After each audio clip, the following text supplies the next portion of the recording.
करायला गेलो तर 9चं राहत होतं, 9चं करायला गेलो तर 10चं राहत होतं. म्हणजे मी we have to be go the boundary area of student and to learn about what are the request the teachers not to restrict it purely to the syllabus if possible. Of course, I'm not saying we need to go out of the way and maybe are not completely accessible to the students at present when they eventually pursue mathematics, because this is a problem that comes up which I have observed actually. Mathematics until say 10th is remarkably different from the mathematics in 11th and 12th, and it is even more so different than the mathematics in the bachelor's degree. So now these are three phases that these are jump discontinuities. So एक line में मेरी ऐसे 5 बच्चे खड़े हैं, ठीक है, और यहाँ पे मेरी 4, तो टोटल कितने बच्चे खड़े होंगे ये प्लॉट में सेम साइज. एक कल्पना करा की खालची बाजू बघा आणि इथे तो स्पीडपर्यंत हा जो डायगोनल आहे तो बघा. आता इथे जो आहे या डायगोनलला तुम्ही घेतलं, ही डायगोनल तुम्हाला मेजरेबल आहे, ही तुम्ही मोजू शकता याची लेंथ आणि याची लेंथ मोजू शकता. म्हणजे तुम्हाला एक इथे राईट अँगल ट्रायंगल फॉर्म झालाय असा, त्याच्या 2 बाजू मिळाल्या, मग पायथागोरस थेरम वापरून तुम्ही हायपोटेन्यूज लेंथ कॅल्क्युलेट करू शकता.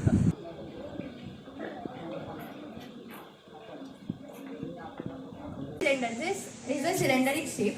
So most of the students while calculating what is the volume of a cylinder, we don't understand how to calculate. It's the hardest thing. Even if we know the formula, but we don't know the concept. So we have made this, this is the we have got this formula pi r square into we have this height. So when we multiply pi r square into the height, we get the formula of cylinder, which is the volume of cylinder. तो हमने project बनाकर उसे और ज़्यादा easy करने का try किया है. सो हमने क्या किया, फर्स्ट ऑफ ऑल एक सर्कल लिया, उसका रेडियस 5 और डायमीटर 10. सो उन सर्कल को काटा और उनको एक के ऊपर एक रखा और उससे एक बनी हाइट हमारी. सो 15 सेंटीमीटर की हमारी हाइट है. But I have made it for small children which are not able to understand this. Even I was not able to understand it. When it came in paper, I was like, what are parallel lines, what are intersecting lines? I got confused. So I have made this. When we take this, we get the lines. The lines which are equidistant from each other are parallel lines which do not intersect at any point. And intersecting lines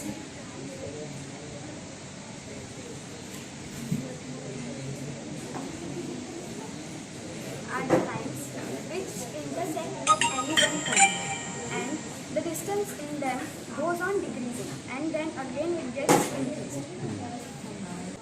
These boxes are of 1 centimeter and 1, 5, 6, 7, 8 plus 7, 15. So this line is of 15 centimeters.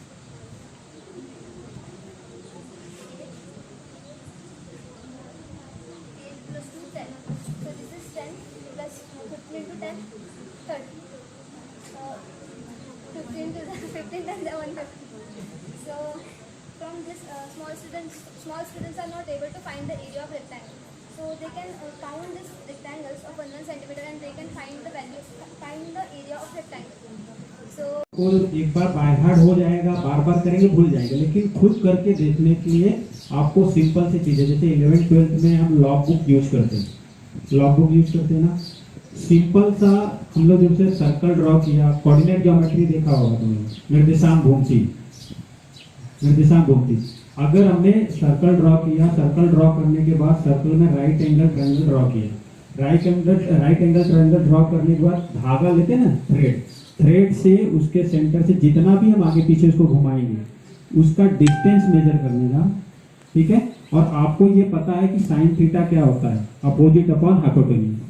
तो उसके distance और नीचे वाले distance को आपने अगर उसको divide किया, तो डिवाइड करने के बाद जो वैल्यू मिलेगा, सपोज जो वैल्यू अभी आपको 30, 60, 90, 45 इसके रेशो याद है, लेकिन साइन 15 अगर मैंने बोला तो नहीं बता पाओगे, साइन 10 बोला तो नहीं बता पाओगे. लेकिन आप वो धागे से मेजरमेंट करके, अगर मैंने यहाँ ड्रॉ किया वो धागे से मेजरमेंट करके वो डिस्टेंस मान लीजिए मुझे साइड जो अपोजिट साइड 6 मिला, ठीक है, अपोजिट साइड 6 मिला और नीचे वाला कुछ जैसे सपोज 3 मिल गया, तो दोनों को डिवाइड किए तो 2 मिला। तो इस हिसाब से मतलब इसके आधार पे रेशो एक आपको मिलता है। वैसे ही वो थ्रेड को सर्कल से आप कभी भी ऊपर नीचे, जैसे फर्स्ट कोऑर्डिनेट 90 डिग्री है, वहां पे आप धीरे धीरे ऊपर जाएंगे तो हर एक एंगल का आपको लॉग बुक में उसका दिया रहता है 1 2, तो पॉइंट में रहेगा। जैसे 0.5 में है तो उसको आप हाफ लीजिए, है ना। और √3 की वैल्यू तो आपको बहुत जगह दी रहती है, तो उसको कैलकुलेट करके मल्टीप्लाई कर सकते हैं। एक बार अगर उस चार्ट को खुद आपने वेरीफाई कर लिया खुद से अपने हाथ से करके, तो फिर आपको याद रखने की जरूरत नहीं रहेगी, हमेशा आपको याद रहेगा। देखा रहेगा जो क्वाड्रेटिक इक्वेशन बोला तो सब फॉर्मूला वगैरह सब